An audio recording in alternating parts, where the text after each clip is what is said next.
We helped a one-person tax advisory firm add $850,000 in new revenue to their business in less than a year, while she also took off 3 months of the year.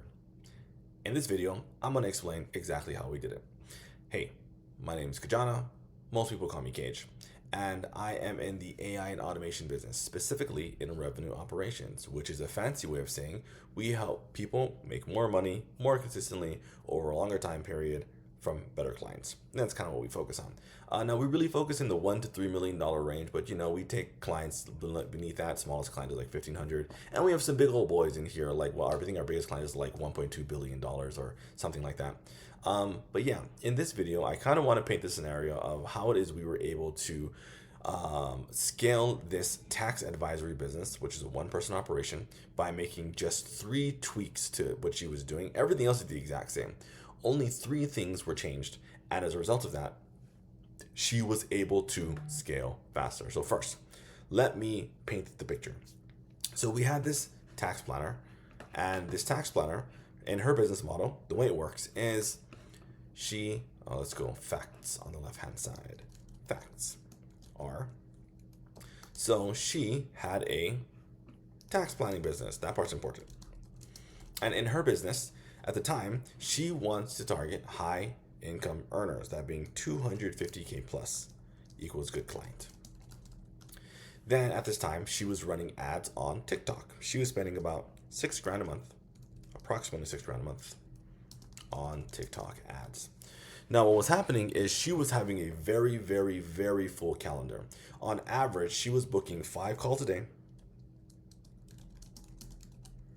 4 days a week. If you math it out, she was doing about 20 calls per week.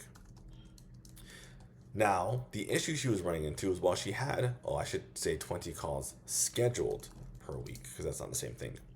So the issue she was running into is, of the 20 calls, only 12 would show. So that means she'd have 20 calls on her calendar, and between no shows and last minute cancellations, she would only get 12 calls on her calendar, which means that she was wasting essentially 8 hours of call time.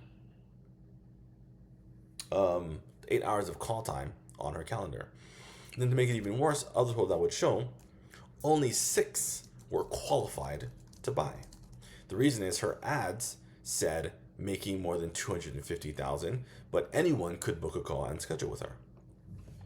And then finally, as a result of that, she was closing 0.5 calls per week. And what that means is she would close 1 client every 2 weeks. To put that into perspective, it was not great per week. So it actually took her 2 weeks for 1 sale. Now, here's the good part, and that is on the sales side, at the time of, before we started working with her, her pricing was 10K, 15K, and 20K for the 3 tiers of her product based upon whatever your legal entity was, right? If you were a W-2, it was 10K. If you were self-employed, it was a 15K. And if you had an S-Corp specifically, then it was $20,000. So these are the facts that she came to us within her business. So we're looking at this, and I'm doing my job of trying to identify what is the actual bottleneck.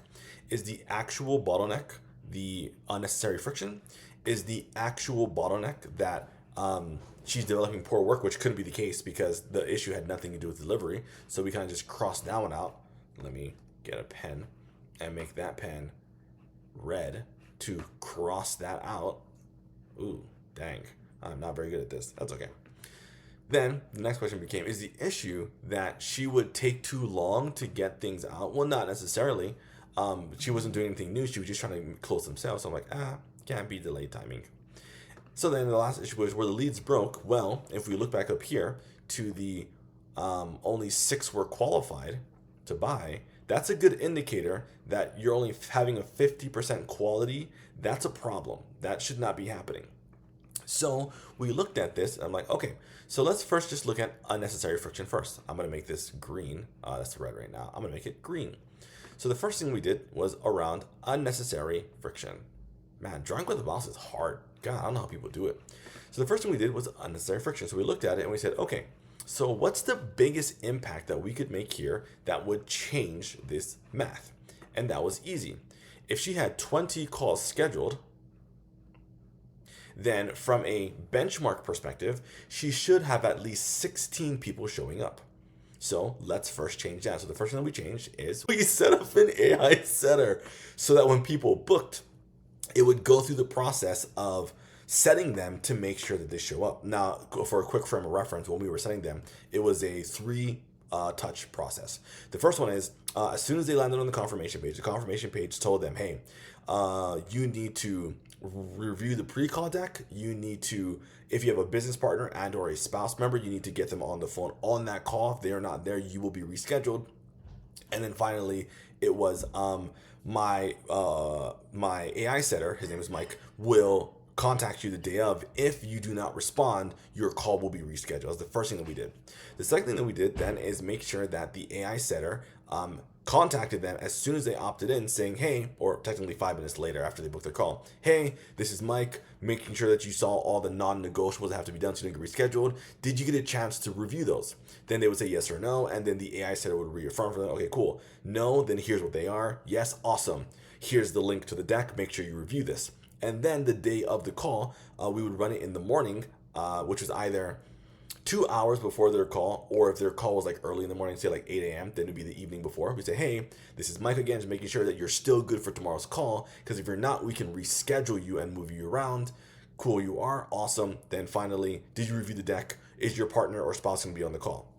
So just by doing that change and adding that one component, we went from a 12 show to an 18 show just by putting that one change in there. So that meant that she had 6 more sales opportunities per week to close someone. Then that was the first change that we did. So we did that and we saw how it went, and it was going much better. She was getting much more qualified leads on the call, and as a result of that, she was getting more people giving her a verbal yes to schedule. Now the issue we were running into is that now that people were giving her a verbal yes, the problem was the people who, when she closed, I think she closed like 3 or 4, and then she was reviewing their paperwork. The issue became that she couldn't save them as much money as she had promised because they didn't have enough money on hand. So like, okay, that's a problem. So what we did next is we then went in and put in a disqualification form. DQ. Wow. Man, I should really get like one of those pen thingies that you can draw with on your computer. Anyways, the next thing we did was we put in a DQ form. Now the DQ form that originally existed was simply how much money did you make? And that was if you said you made less than, at the time it was $250,000, or rather the form itself was $250,000. If you did less than that, then you were unable to continue on the process. So what we did is based upon the 3 or 4 clients that came through where she was unable to save them, we went and looked through their data. And what we found is that there were actually 2 more disqualifiers. So we had the first one that was $250,000.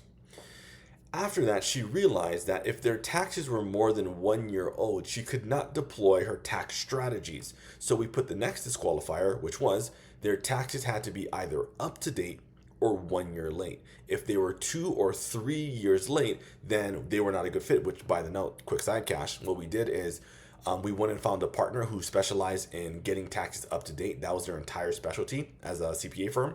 And we just fed them their leads. We gave it to them for free, which now that I'm thinking about it, I shouldn't have done that, but I'm going to change that now that I'm saying it out loud. But we would feed them leads because they would go and deliver, and then the leads would circle back to us and then end up buying. And because we were able to solve the problem, or rather refer someone out to solve the problem of the back taxes, they were actually more likely to buy when they circle back around approximately 6 to 12 months later. But that's a quick side note. Then the third thing that we did is we added in how much cash they have on hand. So in the scenario of this tax planner, it's important that people had cash on hand to deduct or to implement into either tax deductible investments if they're W-2, without being too super technical. If you don't know anything about taxes, when you're a W-2, the only way you can really in a very large way bring down your W-2 is to have some form of tax deductible investment. The investment that she had at the time would allow for a 92.5 reduction. So let's say you spent $100, you'd be able to write off 92.5 of that against your income. So people needed money in order to meet the criteria of her 40%, or at the time it was a 20K guarantee. Then on the other hand, if they were in the S Corp or self-employed route, they had options of like using tax deductible investments like an 831B captive. She had things like converting into a C Corp, so they went from a 37% tax rate down to a 21% tax rate, and a bunch of other nerdy tax stuff. But what we found that is they needed money. They needed a certain amount of money in order to make this work. So we set the new parameter that was they had to have at least $120,000 in cash in order to schedule or be qualified to schedule a call. So that was the next thing that we did. So by doing both of those, by doing the DQ form, what happened was our 6 were qualified to buy actually jumped up. Remember, it was 6 of 12. Now we had on average 15 people were qualified to buy that she could feel confident on delivering the work on.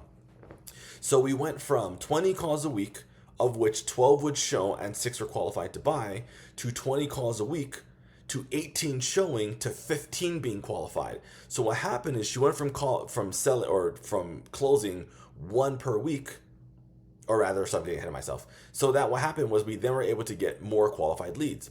Then what was happening is just in this instance, she's still taking, at the time she was doing 3 call days or 3 days of calls. And on that, she was taking 6 calls a day. So what was happening is she was getting a bunch of yeses, but because she had this roll up or this buildup of people, she was unable to get contracts out fast enough. So she was able to send out maybe 1 or 2 contracts a day, but it was very quick that she was piling up on 5. She was like 5, 6, 7 contracts that were deep, and she was sending them out days or even weeks later. So the next thing that we did is we went and unnecessary friction, we went in and we added on a maybe I write faster to work, proposal. Ooh, that did not work. It's still horrible. Bro. Auto proposal sender is the next thing we built. And to put that into concept, basically what we did is we went and reviewed all of her contracts and all of her proposals, found the standardized pricing, and we rebuilt the way that her proposals went out so that as soon as the call was scheduled, or rather the call happened, right? So right now, at the time of this video, it is 12:15 p.m. So what if I had a call right now at 12:15 p.m., it would send we call it a post-call survey to me that says, hey, you have a call with John right now, fill this out when you're done. Then all she would do is as soon as the call was done, or even while she's on the call when they gave a verbal yes, she would click that link, and what it would open up is a form that has their email in there. Then she'd have to make 4 clicks to send that proposal out. She clicks send the verbal yes. She would click which proposal they're getting. She would click how much they're charging, or how much she's charging them, and then she would click submit, and the proposal would be out in less than 10 seconds. So imagine now she's on this call and she's talking with them, and John says, oh yeah, man, I totally want to work with you because I want to save all this money. And she's like, okay, cool. Then while she's talking to them, she's clicking around those 4 clicks, and then she says, okay, by the way, John, I actually have the contract in your inbox. Could you take a moment to go look at that? And he would open it up on his phone. This is me looking at my phone, and the contract would be right there. And he'd be like, whoa, this is the contract? He's like, yep. And she would say, yep, take that, take it to your lawyer, make sure it all makes sense, then let's schedule a call. Or rather, here's all the invoice, all the wire information to submit your payment, and then we can take it from there. So just by adding those 3 things, which to reiterate, the AI setter, which solved the issue of 20 calls scheduled, but only 12 showing, we were able to go from 12 to 18 shows. Second, we added the DQ form, which allowed us to make sure that more leads were qualified to buy. Instead of having of 6 and 12, which is 50%, we were able to go to 15 and 18, which, let me do the math on that real fast. Actually, I'm not sure in this very moment. Is an 83% qualified rate. And the auto proposal, we were able to get the contract out faster. And what we actually got her to is from 2 weeks for 1 sale